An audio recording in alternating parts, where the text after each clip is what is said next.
Buenas noches, estimados y estimadas docentes y directivos. Gracias por acompañarnos una noche más en este webinar. Mi nombre es Alejandra del Río Cisniegas, soy especialista de la Dirección de Formación Docente en Servicio. El webinar del día de hoy, denominado Docentes y Directivos por la Continuidad Educativa, principales orientaciones para promover la continuidad y reinserción de estudiantes. Queremos agradecerles, como siempre, por continuar participando en estos espacios virtuales, por el interés que demuestran. Es muy grato para nosotros poder encontrarnos de esta manera cada lunes. El propósito de este webinar es poder brindar orientaciones claves para promover la continuidad educativa de las y los estudiantes y desde sus instituciones educativas durante este año 2021. Estas orientaciones se plantean en el marco de la Estrategia Nacional para la Reinserción y la Continuidad Educativa, que ha sido diseñada desde el Ministerio de Educación y que está siendo elaborada a través con la articulación de distintos actores regionales y locales, ¿no? Ya hemos presentado un primer webinar hace 2 semanas, el día 8 de marzo, y este es una segunda oportunidad para seguir trabajando sobre este tema. Esta estrategia es la continuación de la movilización por la continuidad educativa y retorno al sistema escolar que se llevó a cabo el año pasado, en el 2020, desde septiembre a diciembre. Y como muchos de ustedes se comprometieron firmemente para prevenir la interrupción de los estudios de los niños, niñas y adolescentes de todo el país. Este año también la implementación de la estrategia es posible en gran medida gracias al compromiso de docentes como ustedes, directivos como ustedes, que logran en cada una de sus instituciones educativas este compromiso para lograr la reinserción de los estudiantes. Me acompañan esta noche ya, Gonzalo Adrián Escalante Barrantes y Martín Málaga Montoya. Gonzalo es especialista en liderazgo directivo de la Dirección de Fortalecimiento de la Gestión Escolar y Martín Málaga es coordinador de desarrollo docente de la Dirección General de Desarrollo Docente. Ahora les doy la bienvenida y por favor le pido a Gonzalo, luego a Martín, unas breves palabras de saludo a todos aquellos que nos están acompañando en estos momentos. Adelante, Gonzalo. Buenas noches, Alejandra. Buenas noches. Un saludo fraterno a todos los maestros, a todas las maestras, a todos los directivos que se han conectado al webinar. Espero que este espacio de aprendizaje sea de provecho para ustedes. Gracias. Muchas gracias, Gonzalo. Por favor, Martín, tus palabras de bienvenida a todos los que nos están observando en este momento. Muchísimas gracias, Alejandra, y a todos los docentes y directivos que se conectan en este momento con nosotros, darles la bienvenida, agradecerles mucho por su presencia acá y por la presencia además continua y permanente en este espacio para poder tener un espacio de reflexión y aprendizaje conjunto. Les agradecemos mucho y esperamos que este espacio sea de provecho para ustedes. Así es, seguramente sí, vamos a compartir bastante información, algunas estrategias, y lo que nos interesa también es que ustedes puedan ir colocando en los comentarios algunas dudas, inquietudes que puedan tener para nosotros poder resolverlas dentro de lo que el tiempo nos alcance en un último bloque. No les explico cómo es la dinámica de este evento. Seguramente los que están con nosotros ya han asistido a muchos otros webinars, pero de todas maneras voy a compartirles. Durante el primer bloque, que va a estar a cargo de Gonzalo, vamos a trabajar sobre cómo la gestión escolar promueve la continuidad educativa.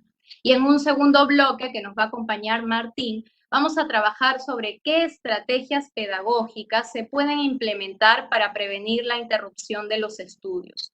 En un tercer bloque vamos a justamente aprovechar los comentarios, las inquietudes que ustedes tengan para poder absorberlas en ese momento.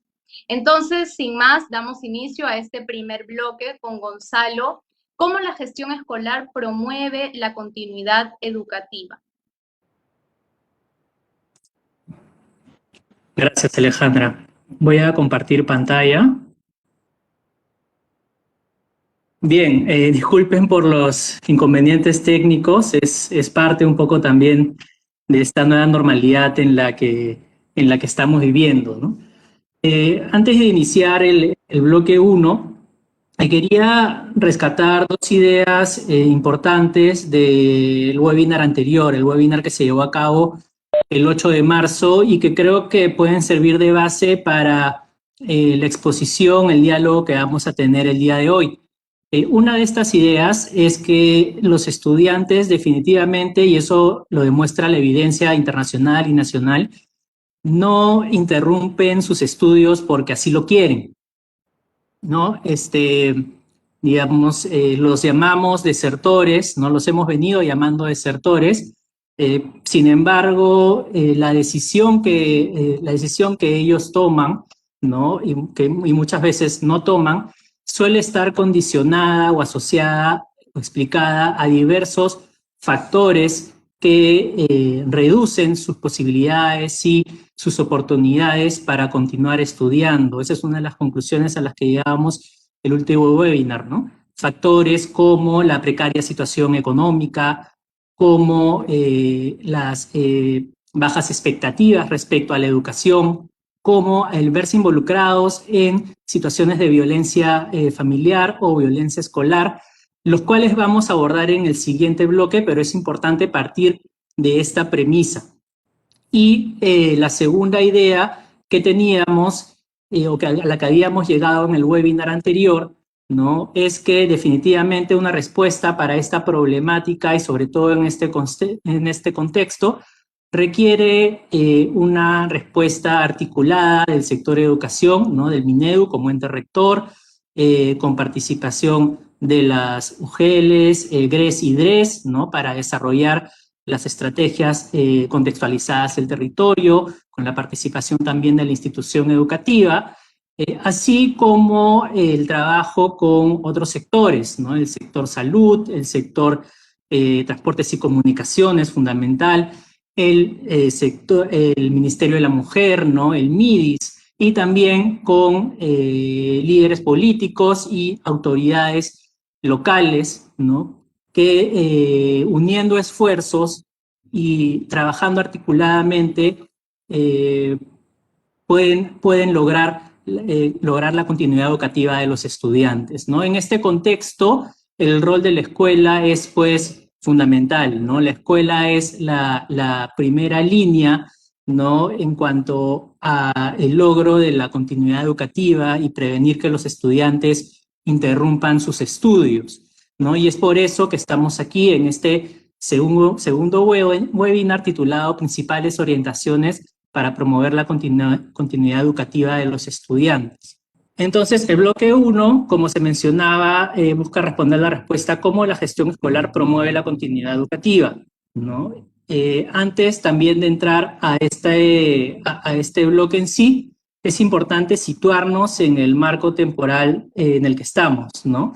Estamos en un ciclo de webinars para docentes y directivos por la continuidad educativa, ¿no? El primer webinar fue el 8 de marzo, como ya lo mencionamos. Se presentó la estrategia de reinserción y continuidad educativa y también se presentó el sistema de alerta temprana Alerta Escuela, un sistema que seguramente muchos ya conocen y que es una herramienta para identificar a los estudiantes que se encuentran en riesgo de interrumpir sus estudios de manera nominal, ¿no? Y por escuela, y también para hacer seguimiento a los estudiantes que pueden estar con la comunicación interrumpida o no accediendo a estrategias pedagógicas, ¿no? Es una herramienta muy útil y desde el Ministerio impulsamos su uso por parte de los directores y también por extensión de los docentes, ¿no?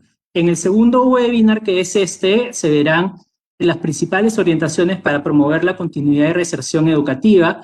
Recordemos, el año pasado, en el marco de Alerta Escuela, además, se brindaron y se publicaron unas orientaciones tanto para directivos como para docentes, orientaciones para prevenir la interrupción de los estudios y promover la continuidad educativa. En este webinar queremos retomar esas orientaciones y un poco revisar las principales orientaciones que consideramos que, digamos, deberíamos ver en este año 2021, ¿no? En el tercer webinar se van a presentar, que es el 5 de abril, se presentarán orientaciones para el acompañamiento socioafectivo y cognitivo de las y los estudiantes que regresan al servicio educativo.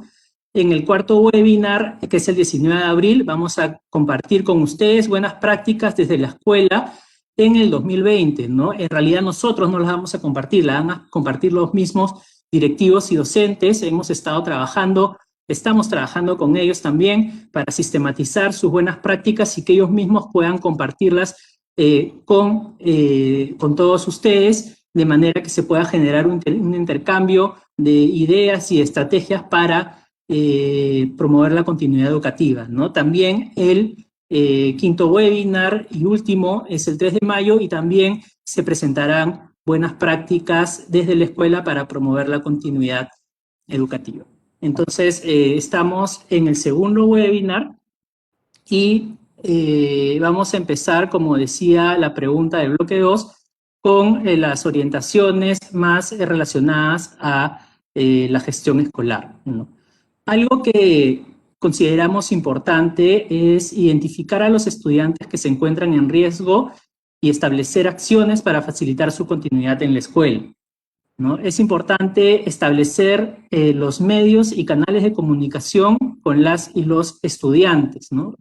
¿A qué nos referimos? ¿No? Que es importante que desde la institución educativa se identifiquen aquellos medios de comunicación a los cuales tienen acceso los estudiantes y a partir de ello se podrá definir la mejor manera de comunicarse con el grupo, ¿no? Es decir, necesitamos saber cuáles son los medios de comunicación a los que acceden los estudiantes de la institución educativa para poder definir cómo nos vamos a comunicar en grupo con ellos, ¿no? Sin embargo, sabemos que no todos van a tener el mismo nivel de acceso, ¿no? Es así que es importante tener mapeado también quienes tienen, digamos, un acceso tal vez más limitado, ¿no? Para poder trabajar con ellos a través de esos medios de comunicación, ¿no?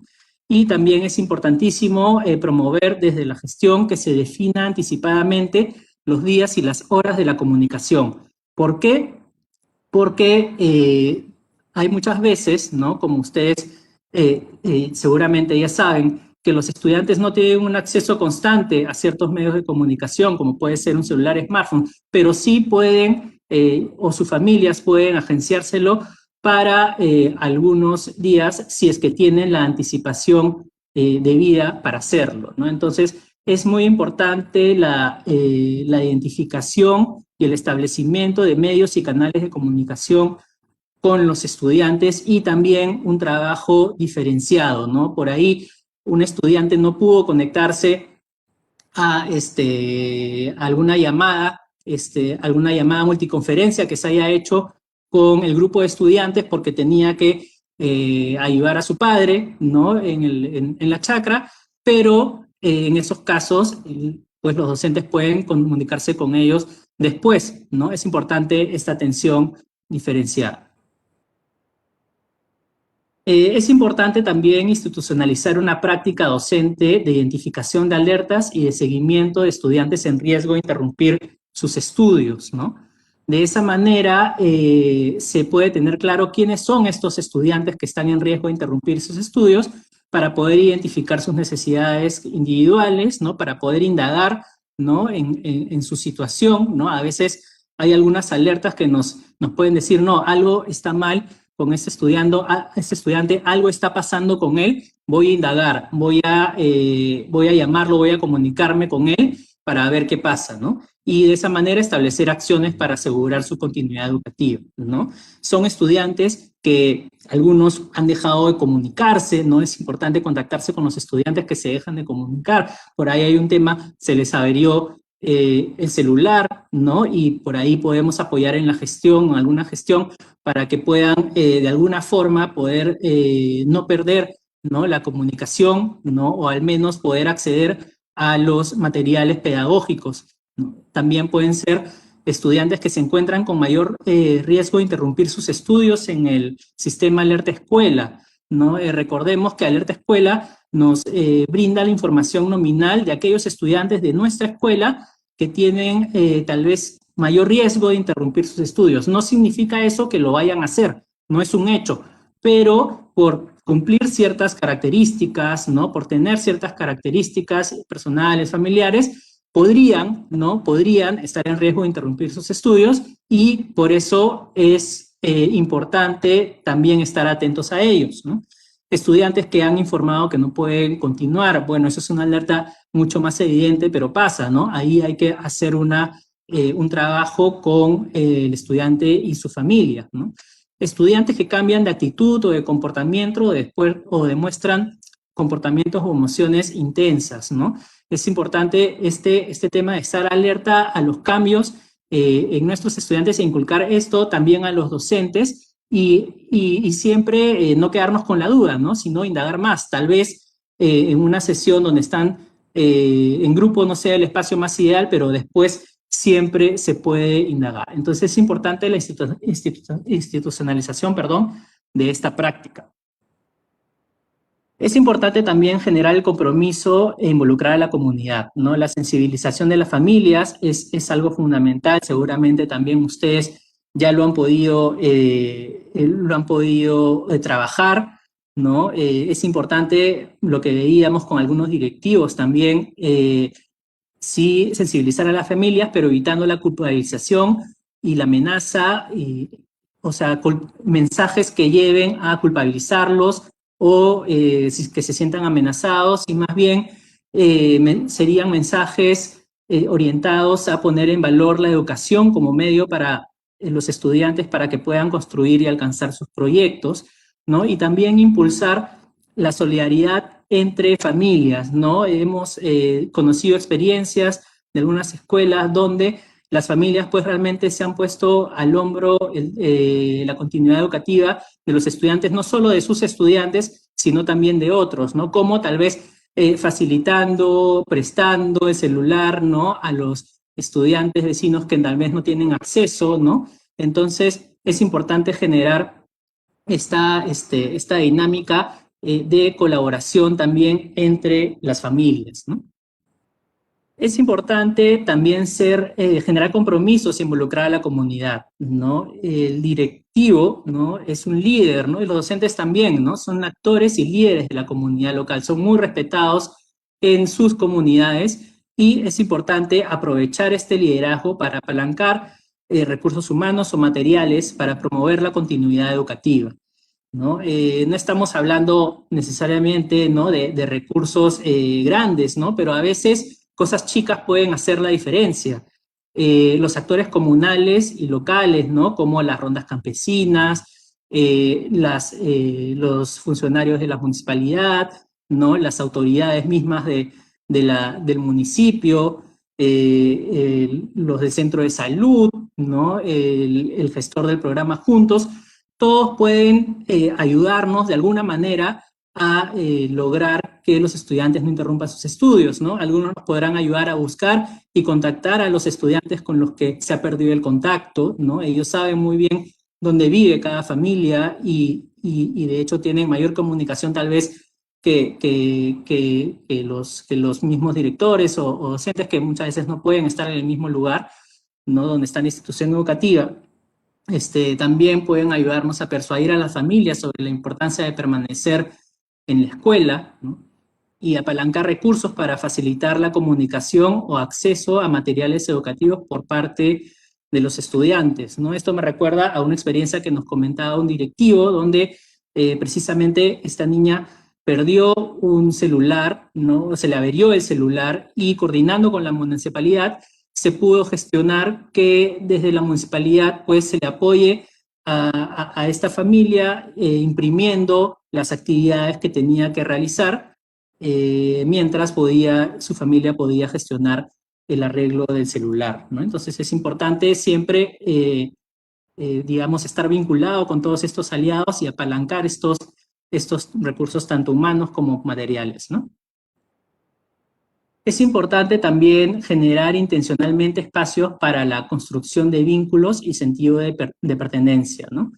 Es muy importante en estas circunstancias la construcción de vínculos afectivos, seguros y de confianza entre docentes, estudiantes y entre los estudiantes, ¿no? Ahora, más que nunca, necesitamos, bueno, los estudiantes necesitan espacios donde puedan sentirse, digamos, queridos, pero además también es importante porque permite generar un apego hacia la escuela, ¿no? Un apego hacia el aula, un sentido de pertenencia, ¿no? Es un lugar donde yo quiero estar con mis compañeros, yo quiero estar con mis docentes, ¿no? Y eso gracias a que se establecen estos vínculos que van más allá de lo académico, ¿no? Porque aprovechamos estos espacios o diferentes espacios que podamos generar, incluso las mismas sesiones de aprendizaje se aprovechan para la generación de estos vínculos. Entonces es importante promover esto desde la gestión, ¿no? Que en estos espacios se pueda conversar, los estudiantes puedan conversar con sus docentes, ¿no? Eso sobre aspectos de la vida cotidiana, expresar y ver contenidas sus emociones e interactuar con sus compañeros y compañeras. Es importante también el monitoreo y el acompañamiento, ¿no? Desde la gestión. La generación de espacios donde los docentes puedan intercambiar y aprender sobre sus experiencias creo que ha sido fundamental y seguramente ustedes también lo saben. Durante el año 2020, ¿no? Se nos han presentado diversos retos y por ahí, ¿no? Algunos tienen más conocimientos que otros o compartiendo las experiencias, tanto positivas como negativas, hemos logrado aprender mejor a cómo asumir esta nueva normalidad con nuestros estudiantes, ¿no? Entonces, de todas formas, las recomendaciones son para estas reuniones establecer una agenda y una dinámica de trabajo de manera que el propósito sea claro y el desarrollo ordenado y fluido, ¿no? Es importante también generar un ambiente de confianza y seguridad, donde el error sea una oportunidad de aprender, ¿no? Si los docentes no se sienten en confianza, ¿no? Difícilmente pues van a poder hablar sobre sus experiencias de manera genuina, ¿no? Sobre tal vez algunos aspectos de mejora que puedan tener y de los cuales se pueda aprender muchísimo. Es importante también promover la asunción de compromisos, ¿no? Con responsables y plazos. Muchas veces en reuniones pasa que se dice hay que hacer esto, hay que hacer el otro, pero no se define ni quién ni cuándo, ¿no? Es importante que de las reuniones salgamos con compromisos asumidos, ¿no? Y también adaptar los espacios a las necesidades de los estudiantes. Por ejemplo, dialogaba con un director que me comentaba que por un tiempo hacían estos espacios más como trabajo colaborativo, ¿no? Y otros momentos, cuando era necesario, adoptaban una modalidad más de capacitación, donde uno de los docentes se informaba sobre un tema, ¿no? Y podía capacitar a sus compañeros. Entonces es importante mantener la flexibilidad en estos espacios de acuerdo a las necesidades que nos pueda plantear el contexto, ¿no? También recomendamos hacer un monitoreo y seguimiento a los docentes y a la situación de los estudiantes más vulnerables desde la gestión, ¿no? Es importante el monitoreo, se puede realizar en espacios tanto colectivos como más individuales con los docentes, ¿no? En los espacios colectivos, por ejemplo, eso puede llevar a que se, digamos, intercambie información sobre un mismo estudiante, ¿no? O sobre una misma familia, ¿no? Para poder un poco identificar qué es lo que sucede con ese estudiante, qué es lo que está pasando y qué es lo que podemos hacer para ayudarlo a continuar con sus estudios, ¿no? Y también en espacios individuales con los mismos docentes, ¿no? Eso es todo por parte de bloque 1 y muchas gracias. Muchas gracias, Gonzalo. Nos ha compartido cómo la gestión escolar promueve la continuidad educativa, ¿no? Sabemos que con nosotros en este momento están docentes, también directivos que están observando esta transmisión en vivo. Pueden ir realizando los comentarios, pueden ir realizando algunas inquietudes que vayan surgiendo en la caja de comentarios. En un bloque final podremos ir absorbiendo estas dudas. Hay un comentario que quisiera resaltar de Diana Escobar. Nos dice, la familia ha cumplido un rol muy importante en esta emergencia sanitaria. Muchas gracias, familias. No, es cierto, efectivamente las familias son nuestras mayores aliadas y siempre puede haber algo nuevo que hacer para seguir involucrándolas. Y justamente ese es el propósito del webinar del día de hoy también. Entonces vamos a ingresar ahora a un segundo bloque.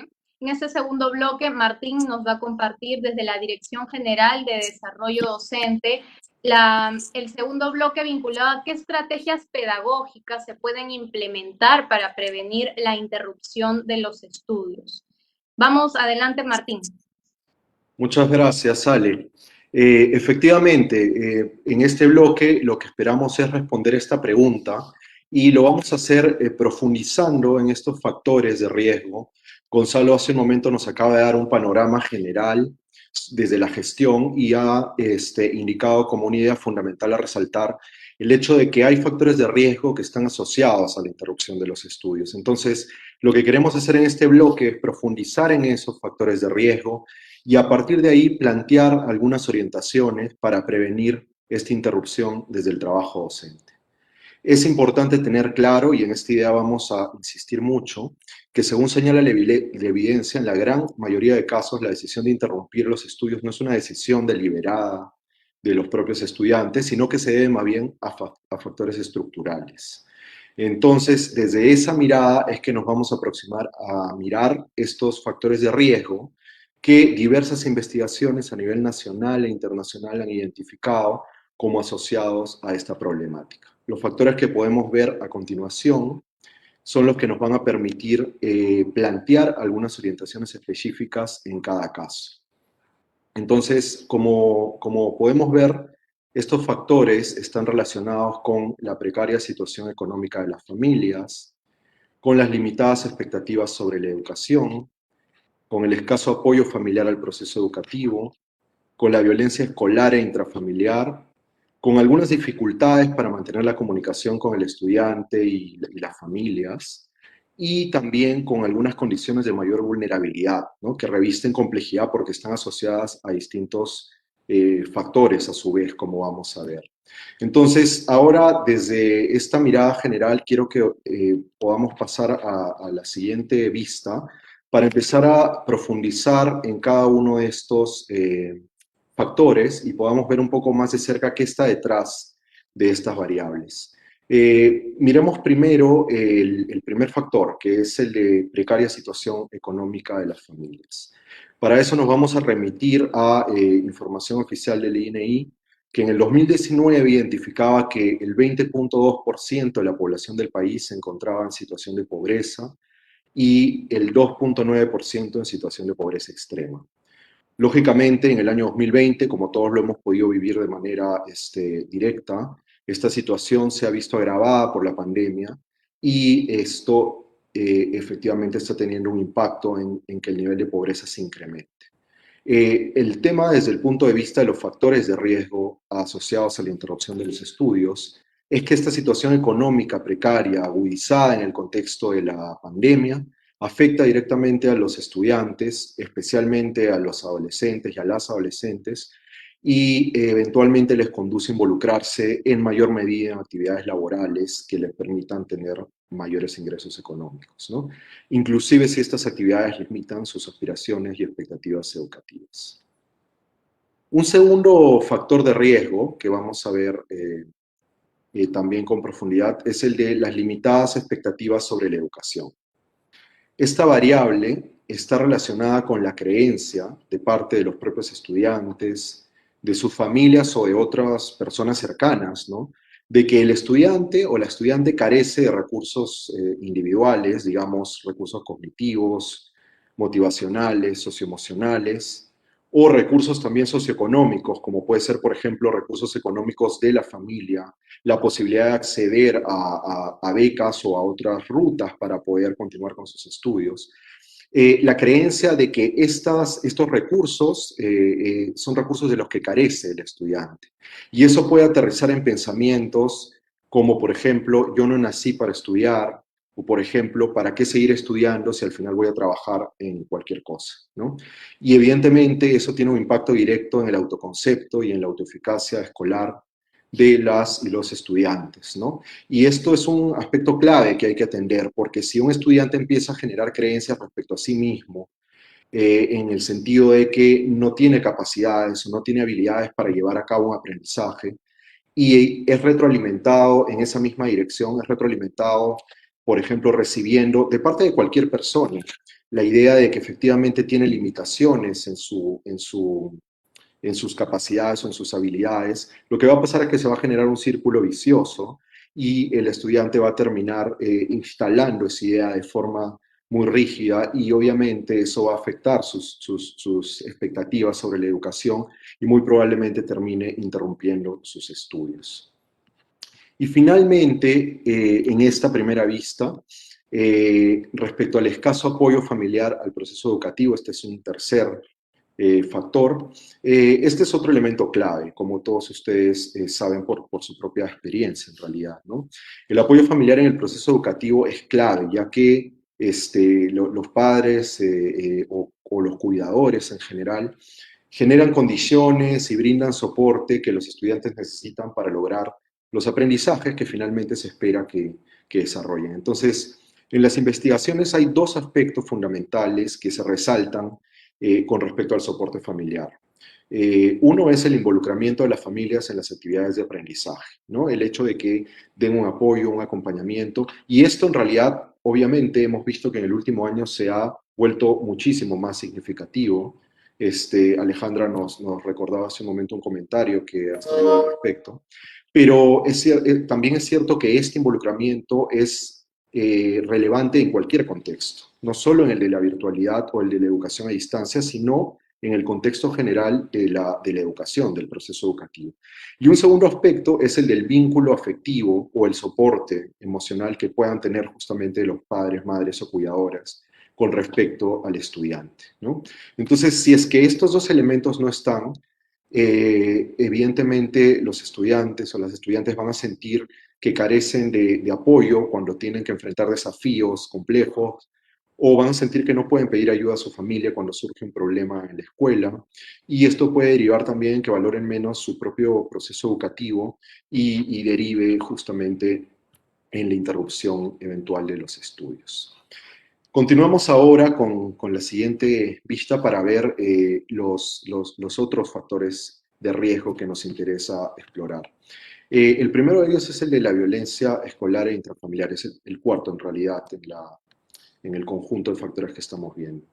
La violencia ejercida, sea en el entorno escolar o en el entorno intrafamiliar, puede ser de diverso tipo, puede ser violencia física, psicológica o sexual, pero puede, definitivamente en realidad, va a provocar limitaciones sociales, emocionales y cognitivas y eventualmente dar lugar en casos más graves a comportamientos que pueden derivar en enfermedades, en lesiones o en autolesiones o en problemas sociales complejos, ¿no?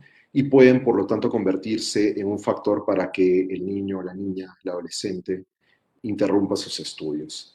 Entonces, evidentemente, el tema de la violencia escolar e intrafamiliar, más allá de que nos encontremos ahorita o de que no nos encontremos en el espacio físico de la escuela, ¿no? Las redes sociales pueden ser también, como ustedes lo saben bien, una vía donde se reproduzcan conductas agresivas, y por lo tanto la violencia escolar no es que esté ausente en este contexto.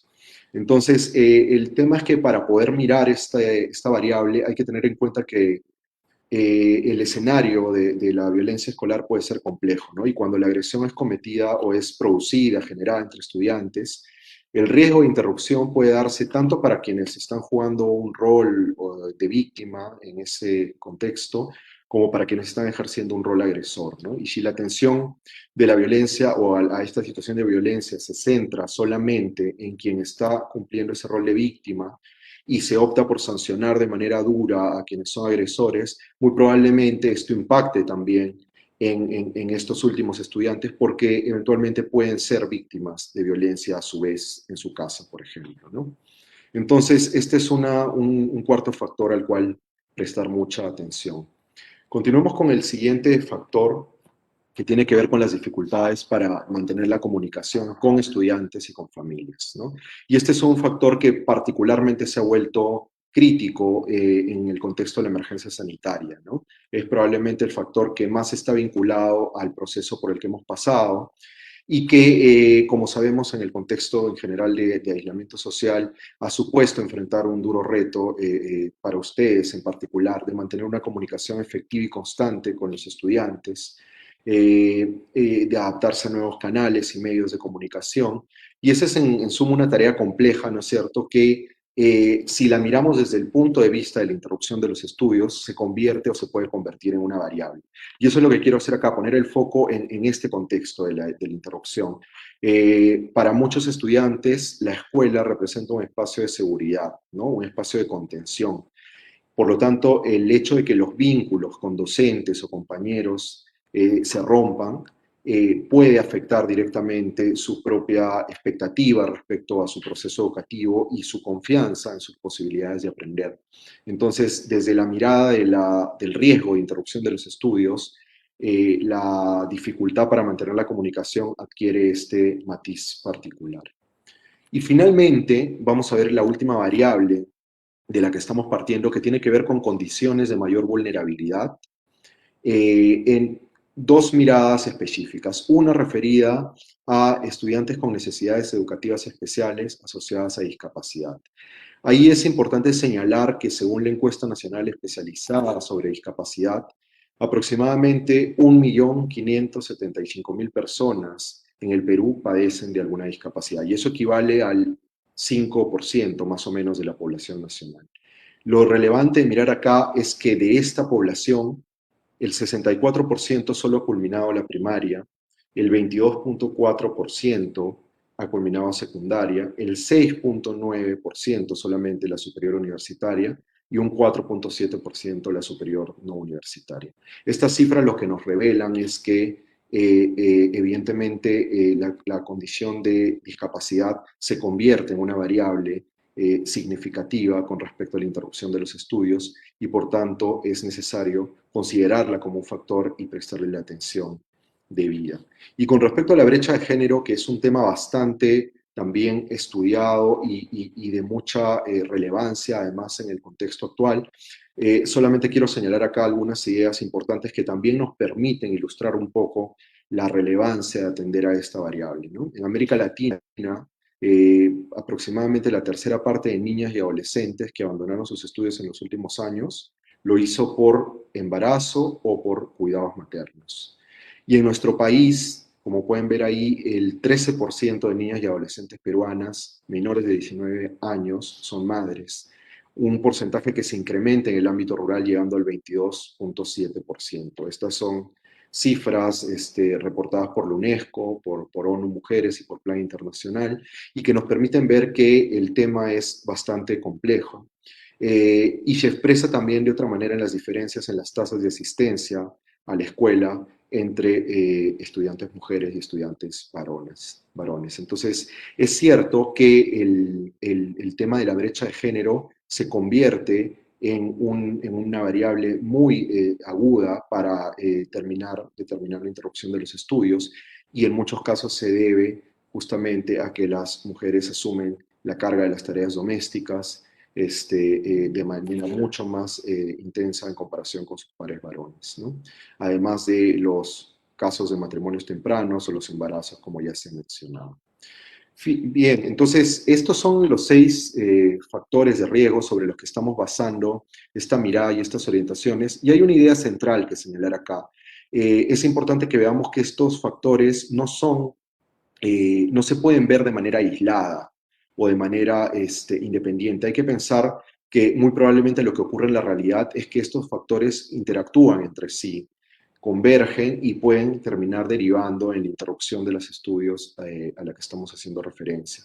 Además, ustedes pueden ver que se trata de problemáticas estructurales que van más allá del sector educación y que tienen que ver con aspectos críticos como el tema de pobreza, como el tema justamente de atención a la violencia o como el tema de la equidad de género.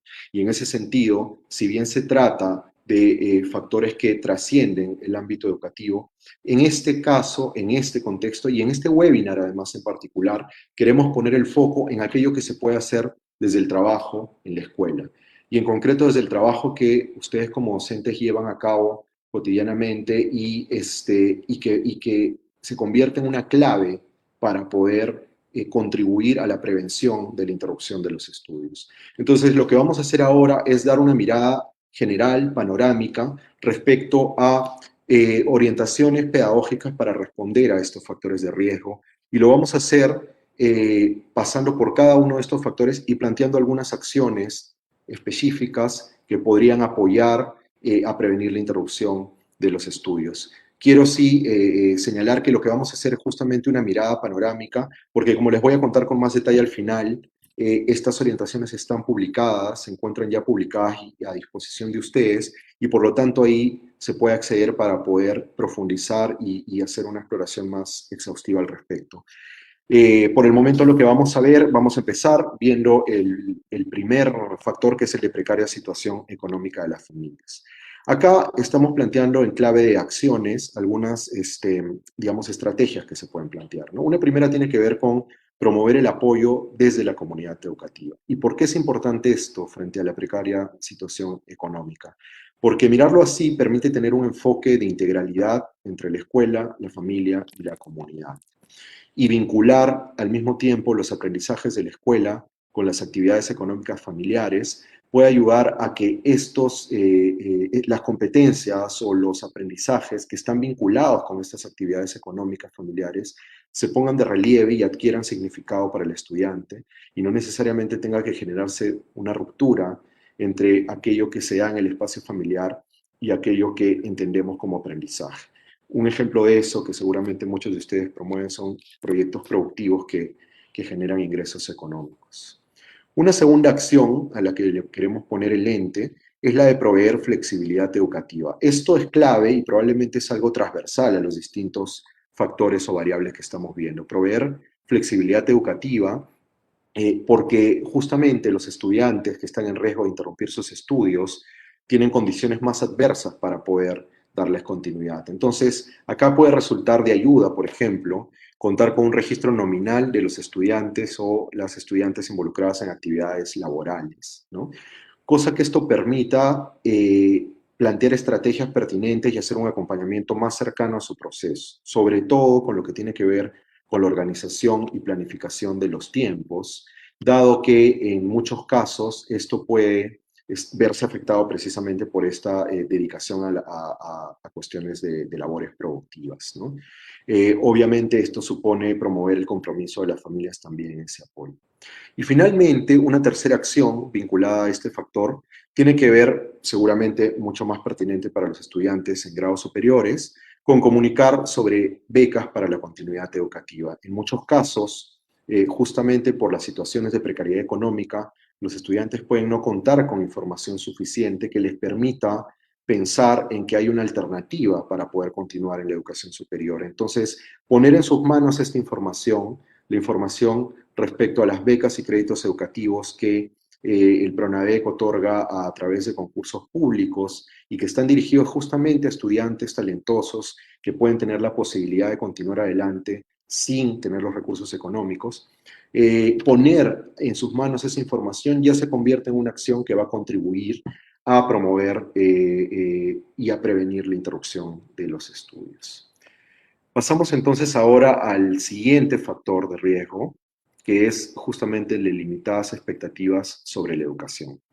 Acá se plantean tres acciones que es importante mirar. Una primera acción es la de promover el desarrollo de los proyectos de vida de los estudiantes. Esto creemos que es clave y que puede ser que, por un lado, creemos que está completamente vinculado al trabajo que en realidad en el día a día ustedes hacen con sus estudiantes, pero además creemos que es clave porque, en primer lugar, todos tenemos proyectos de vida, ¿no? No porque los tengamos escritos o planificados en un papel, sino porque todos nos proyectamos, imaginamos cómo queremos que sea nuestra vida.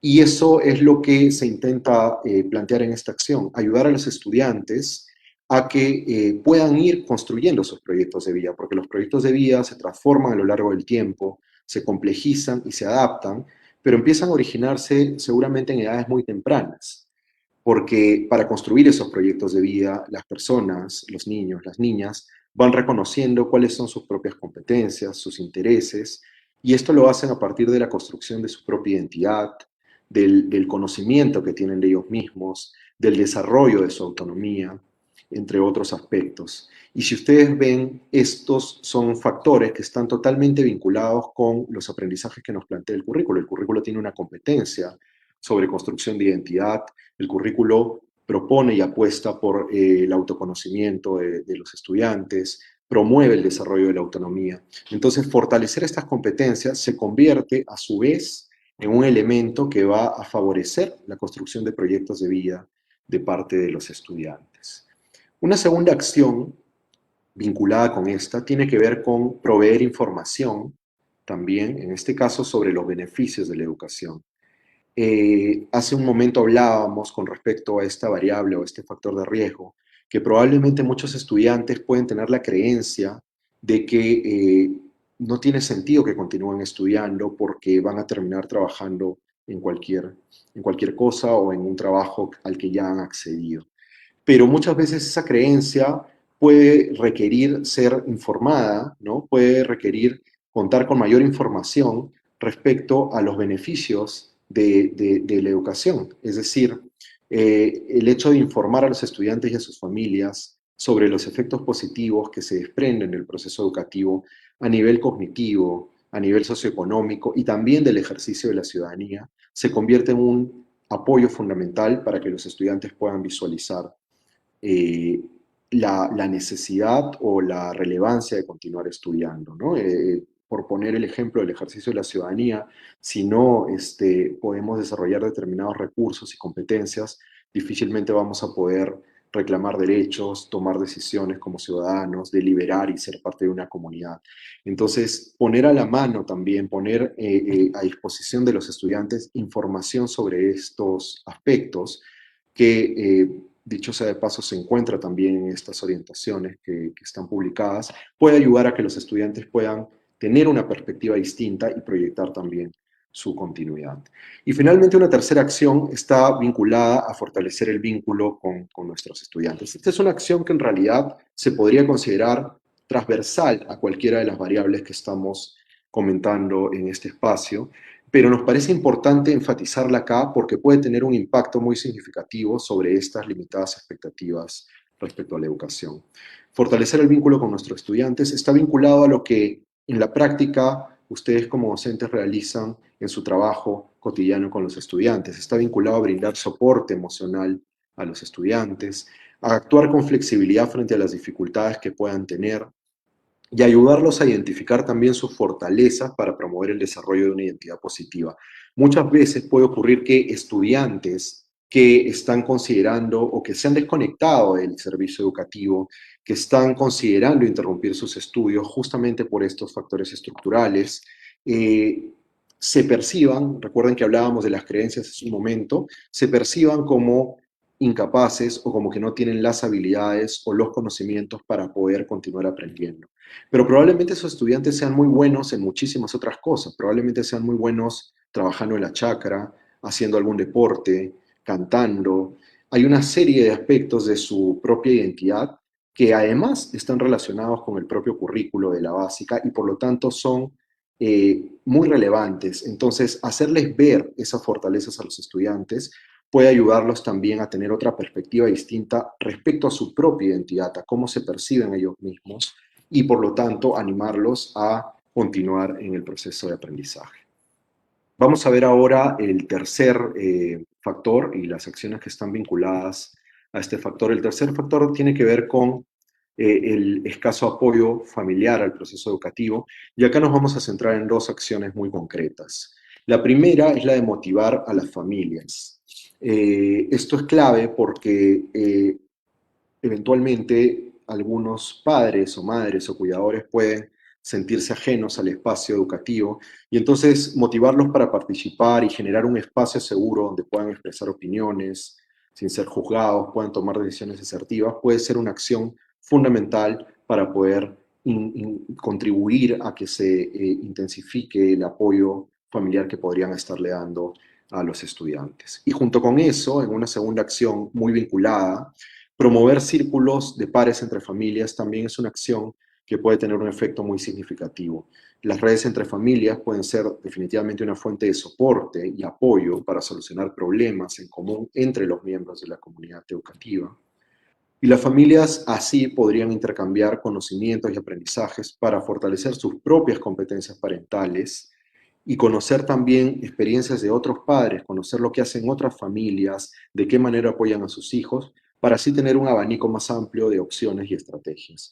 Lógicamente, y creo que vuelvo sobre ese tema, es algo que ha sido de mucha necesidad durante el año pasado y es algo que además se puede dar de manera espontánea. Pero si es que no se da, promover estos espacios y estos círculos de pares puede ser una variable fundamental para contribuir también a incrementar el apoyo familiar al proceso educativo. Vamos a ver ahora con respecto a la cuarta variable, al cuarto factor de riesgo que tiene que ver con la violencia escolar e intrafamiliar. Acá también proponemos dos acciones. La primera tiene que ver con asegurar la atención según los protocolos para la atención de la violencia contra niños, niñas y adolescentes. Los protocolos que se encuentran publicados en la RM que está citada acá ofrecen procedimientos a las instituciones educativas para una atención oportuna frente a situaciones de violencia. Recordemos que esto, el hecho de la violencia escolar, puede darse también estando a distancia y de hecho el protocolo incorpora elementos para poder atender situaciones de violencia en contexto de educación a distancia. Pero como decíamos hace un momento, hay que tomar en cuenta que en la atención de los casos se debe considerar que los estudiantes que están involucrados en un eventual episodio o situación de agresión o de violencia pueden ver comprometida también su interrupción de los estudios y por lo tanto es preferible evitar sanciones duras sin comprender la complejidad de lo que está pasando ahí. Junto con esto, y de forma, digamos, complementaria, una siguiente acción tiene que ver con promover espacios de tutoría individual y grupal, es decir, algo que es parte de la práctica docente y que implica acompañar a través de la tutoría a los estudiantes afectados por situaciones de violencia y eventualmente puede requerir hacer un seguimiento para poder derivar el caso a una atención especializada. Es decir, pueden darse situaciones muy complejas. Lógicamente, el rol docente tiene límites y pueden darse situaciones muy complejas que requieren más bien una derivación. Los protocolos plantean indicaciones para poder hacer estas derivaciones en los casos en que se requiere o se hace necesario. Pero el vínculo más cercano, que es el que ustedes como docentes tienen con los estudiantes, es el que puede permitir identificar cuándo es necesario hacer esa derivación. Y junto con esto, la tutoría grupal se convierte también en un apoyo fundamental porque además puede permitir abordar la problemática de acuerdo a las necesidades del grupo y ayudar a contribuir así a la prevención de las situaciones de violencia. Vamos a ver ahora el quinto factor o la quinta variable. En esto no me voy a detener mucho porque Gonzalo ya ha mencionado algunas cosas al respecto, pero sí es importante señalar algunas acciones claves acá también. Una primera, y que ha sido parte central de la práctica durante todo este periodo, es la de identificar los canales de comunicación y necesidades de las familias. Y esto tiene que ver con conocer los medios de comunicación, herramientas y el tiempo del que disponen los padres o cuidadoras. Preguntas referidas al territorio, a la conectividad, al tiempo, al acompañamiento y a los vínculos pueden ayudar a formarnos una idea más completa. Y de esta manera, pasando a la acción 2, poder establecer dinámicas de comunicación con las familias que tienen que ver con establecer horarios de comunicación, utilizar medios pertinentes según las condiciones de cada estudiante y, por supuesto, comunicar al equipo directivo si es que ocurre que es imposible contactar a la familia o a algún estudiante. Y junto con eso, la tercera acción que está vinculada a este acompañamiento, más bien relacionado con socializar con las familias la planificación y las actividades previstas, procurar espacios de comunicación para poder recibir comentarios y también informar sobre los logros y dificultades de los estudiantes. Y finalmente, la última variable que vamos a ver es la que está relacionada con las condiciones de mayor vulnerabilidad.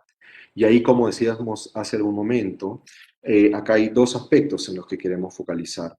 El de estudiantes con necesidades educativas especiales asociadas a discapacidad, donde la acción fundamental tiene que ver con generar apoyos educativos para atender la diversidad de las necesidades y de esta manera prevenir la interrupción de los estudios. Recordemos que esto está además inscrito en la propia propuesta del currículo nacional, un currículo que tiene un enfoque transversal referido a la atención a la diversidad y a la inclusión, y que por lo tanto es parte, digamos, fundante, estructural del mismo proceso educativo. Entonces, acá fundamentalmente se trata de poder generar estos apoyos educativos y en las orientaciones a las que ya he hecho referencia hay algunas pautas al respecto. Y con respecto a brecha de género, hay tres acciones que están absolutamente vinculadas entre sí. La primera tiene que ver con generar un diagnóstico del impacto de la crisis en las estudiantes mujeres, ¿no? Es decir, hemos hablado hace un momento de cómo la crisis sanitaria, pero también incluso en contexto previo a la crisis sanitaria, hay un impacto directo sobre las estudiantes mujeres que terminan asumiendo una carga laboral en el espacio doméstico mayor que los estudiantes varones y por lo tanto se convierte en algo clave poder tener un diagnóstico de qué es lo que está ocurriendo con estos estudiantes para poder así sensibilizar a las propias familias, ¿no? Recordemos que cuando hablamos de enfoque de igualdad de género, estamos respondiendo a una problemática compleja porque como sociedad está normalizada la idea de que los varones tienen algunos derechos que las mujeres no. Y esto puede ocurrir, o sea, puede ocurrir que en muchas de las familias con las que interactuamos, la creencia de que son los hijos varones los que tienen el privilegio o el derecho para continuar estudiando, sea una creencia instalada.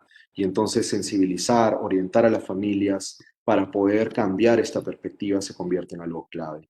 Y finalmente, sensibilizar sobre la problemática del embarazo adolescente y la maternidad o paternidad tempranas, que se convierte también en el marco de la educación sexual integral en algo clave para poder, primero, proveer información, pero segundo, atender también las necesidades de estudiantes que pueden tener embarazo temprano y que maternidad o paternidad tempranas y que no deberían por esto ver interrumpidos sus estudios. Entonces, este es un panorama general, como les decía hace un momento, de las orientaciones y vamos a ver en la siguiente vista que estas orientaciones se encuentran ya publicadas, han sido desarrolladas en el documento que ustedes pueden ver ahí y fueron publicadas el año pasado en el marco de la movilización por la continuidad educativa, ¿no? Se trata de las intervenciones para prevenir la interrupción de los estudios según factores de riesgo. El documento actualmente se encuentra en la página de Edutalentos y también en el portal web de directivos. Y la idea es que ahí las orientaciones que ahora hemos presentado de forma más bien genérica, ustedes puedan explorar este documento porque ahí ya van a encontrar pautas específicas y más desarrolladas respecto a cada una de estas variables de riesgo. Y finalmente también decirles que en abril se tiene previsto la publicación de estas mismas estrategias, pero presentadas con adecuaciones a la demanda de cada nivel educativo, ¿no? Para inicial, primaria y secundaria. Esa es una idea clave con la que quiero cerrar y señalar, retomar alguna idea del principio, es decir, es importante que reconozcamos que estos factores que están detrás de la problemática de la interrupción son factores estructurales, pero al mismo tiempo reconozcamos también que el rol docente es clave justamente para poder prevenir la interrupción de los estudios y se convierte en una pieza fundamental en toda esta estrategia nacional para la reinserción y la continuidad educativa. De cara a lo que hemos visto en este webinar, es clave identificar cuál es la situación o factor que pone en riesgo la continuidad del estudiante. No todos los estudiantes ven en riesgo su continuidad por los mismos factores y hacer esa identificación en ese vínculo cercano que tenemos con los estudiantes va a contribuir a tener mayor claridad en el diagnóstico y nos va a permitir aproximarnos con flexibilidad y reconociendo siempre la dimensión socioemocional que está detrás de toda esta problemática. Muchísimas gracias. Conmigo sería hasta ahí, Ale. Muchas gracias. En realidad, tanto Martín, Gonzalo nos han compartido estrategias, nos han compartido también información útil desde las orientaciones que ya se han desarrollado desde el año pasado. Martín nos ha dicho dónde las podemos encontrar exactamente. Les agradezco también por haber respetado los tiempos que tenemos en esas transmisiones en vivo. Es un factor muy importante porque nos permite también poder llegar a las preguntas, que es justamente el bloque al que vamos a ingresar en estos momentos. Entonces, hay una pregunta que ha surgido, dos preguntas, una para Gonzalo, otra para Martín. En el caso de Martín, te pido por favor que puedas responder la siguiente pregunta. De Aikipa Delgado, nos dice, ¿cómo promover que los estudiantes que no quieren participar en las clases porque creen que de repente ya se sienten un poco confiados, es como más conformismo, nos menciona el docente, que de repente incluso puede sentirse más como pesimista? ¿Qué acciones concretas puede realizar un docente frente a estudiantes que identifica con este tipo de actitudes? Sí, gracias, Ale.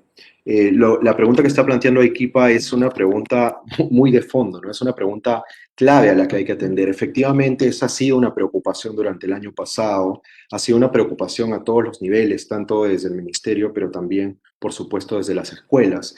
Pero lo que yo quiero señalar acá es que esto es algo que nos lleva a un tema bien de fondo, es decir, a cuál es nuestra cultura respecto a la evaluación, ¿no es cierto? O sea, en la pregunta se está planteando ¿qué pasa con esos estudiantes que creen que ya están aprobados? Y efectivamente, nuestra creencia sobre que la evaluación y el proceso de aprendizaje, su fin o su objetivo es ser aprobados para continuar con la ruta escolar y posteriormente poder pasar a otra etapa del proceso educativo, es una creencia que tenemos todos instalados en realidad, ¿no? Que es difícil, digamos, de remontar porque todos hemos sido educados, quienes seguramente estamos en este espacio, hemos sido educados bajo esos paradigmas. Entonces, efectivamente es un tema muy de fondo que tiene, y eso no quiero dejar de decirlo, por delante, un gran proceso de transformación cultural y de lenta transformación. Sin embargo, creo que es clave para lo inmediato justamente tratar de motivar a esos estudiantes a partir de la vinculación con sus propios intereses. Es lo que decía hace un momento. Pueden haber estudiantes que se sientan desvinculados de estos procesos o de estas experiencias de aprendizaje que se les están planteando, porque consideren que no tienen nada que ver con ellos, porque consideren que en realidad son cuestiones que no les van a servir para nada o que no tienen ninguna relación con aquellos intereses o características propias. Entonces, una de las formas justamente de vincular o involucrar a estos estudiantes es planteándoles a través de las adecuaciones que se pueden hacer a las experiencias de aprendizaje o a las propuestas pedagógicas que en general planteemos, proponiéndoles justamente cuestiones que estén vinculadas con sus intereses. Y eso muchas veces puede partir más bien de preguntarle a los propios estudiantes sobre qué les interesaría aprender o sobre qué quisieran conversar o sobre qué quisieran discutir. Es decir, muchas veces pensamos que el proceso de planificación es un proceso que viene desde nosotros como docentes hacia los estudiantes y que nosotros proponemos los objetivos y la ruta a seguir. Pero muchas veces la clave nos la pueden dar los propios estudiantes. Y cuando eventualmente planteamos esa pregunta, puede ser que ahí se prenda, se encienda hay un clic que se haga con respecto a un aspecto de ese estudiante que de repente no habíamos visto. Yo mencionaba hace un momento un estudiante que puede tener interés en el canto, en hacer teatro, que puede ser muy hábil en algunas cuestiones que tienen que ver con cuestiones laborales, como su trabajo en la chacra o en otro ámbito, que puede ser muy hábil haciendo deporte, es decir, aspectos que muchas veces parecen estar fuera de los principales propósitos del currículo. Sin embargo, el currículo es amplio, el currículo es flexible y nos permite tener un abanico de competencias y aprendizajes, dentro de los cuales están características como estas. Entonces, tratar de identificar cuáles son esas características y esos intereses de los estudiantes muchas veces se puede convertir en una clave fundamental para poder enganchar nuevamente y motivar a esos estudiantes para que se vinculen a la continuidad educativa. Muchas gracias, Martín, por tu respuesta. Vamos ahora con una pregunta para Gonzalo. Vladimir Quevedo Paredes nos dice, el factor internet en los lugares, en muchos lugares no llega. ¿Qué se puede hacer? ¿Cómo apoyamos al estudiante oportunamente en el contexto a distancia si no tenemos facilidad de comunicación?